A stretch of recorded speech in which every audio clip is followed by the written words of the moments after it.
I'm deeply honored to be here this morning to open the ILO High-Level Tripartite Dialogue on Future of Work in the Pacific. I'm extremely delighted that such an event is being held again after a similar regional high-level tripartite dialogue was held 7 years ago in Vanuatu.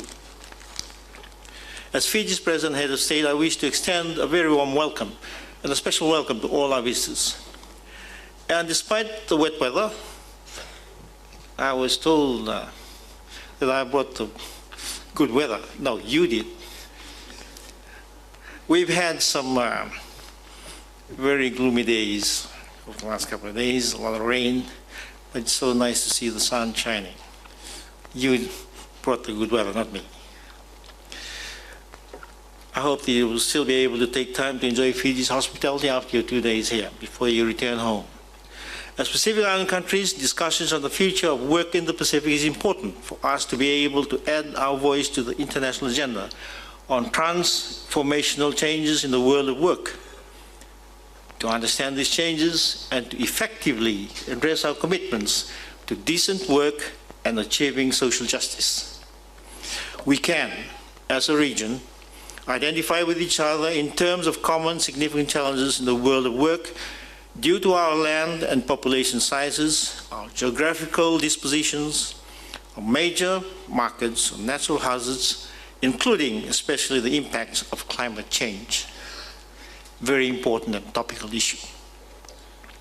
The world of work, as we see now, is constantly changing due to at least 4 medium and long-term structural factors which influence the content, the nature, and the organization of work. You've heard before.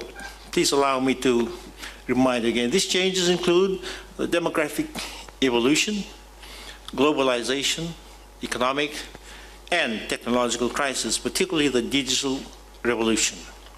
The ILO estimates that population aging and growth of working age population will occur at a much slower pace over the next decade and a half compared to the past 15 years. Globalization and technology has increased competitiveness across countries and impacted the way we work and internationalized production systems.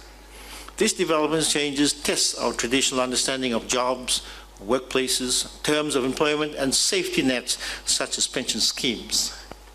The challenge for us as a region is to understand that the future is not predetermined, as you've heard, and we should, together, through high-level dialogue such as this one, influence and shape the future of work in the Pacific.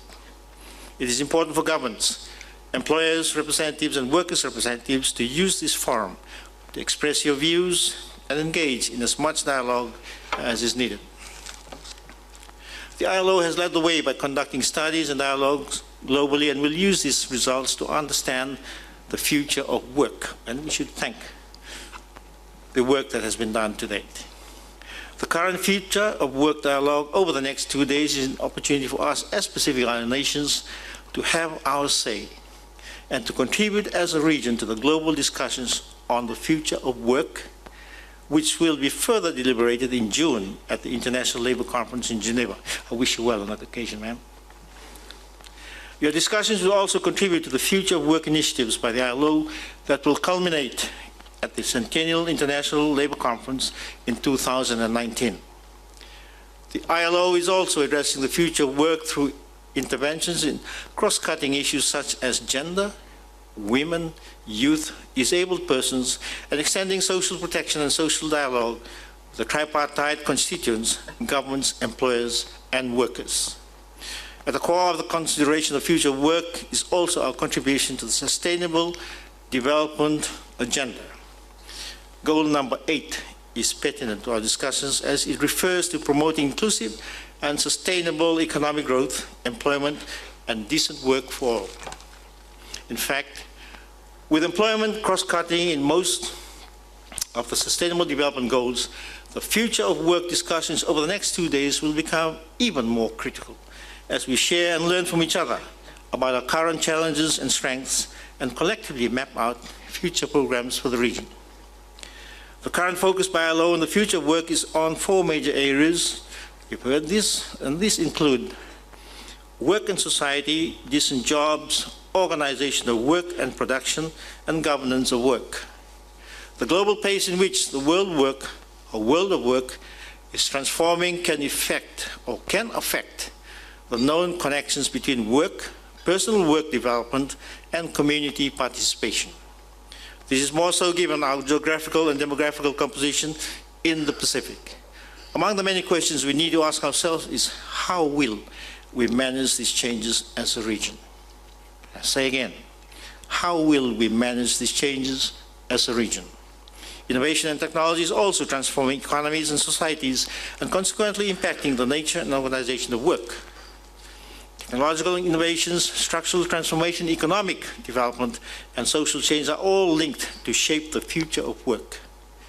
Another question for us is how can we use these opportunities to discuss where jobs will come from and what they will look like whilst maintaining our commitment to decent jobs and full employment.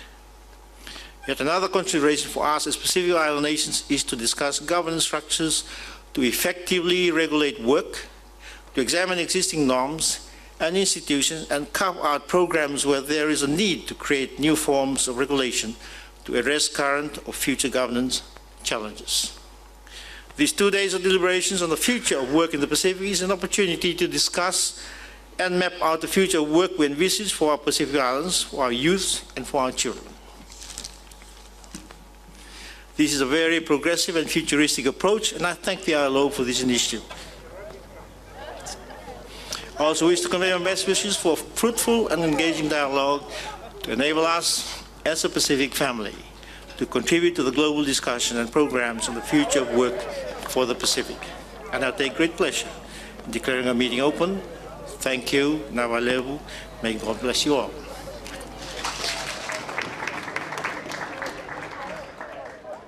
Now, ladies and gentlemen.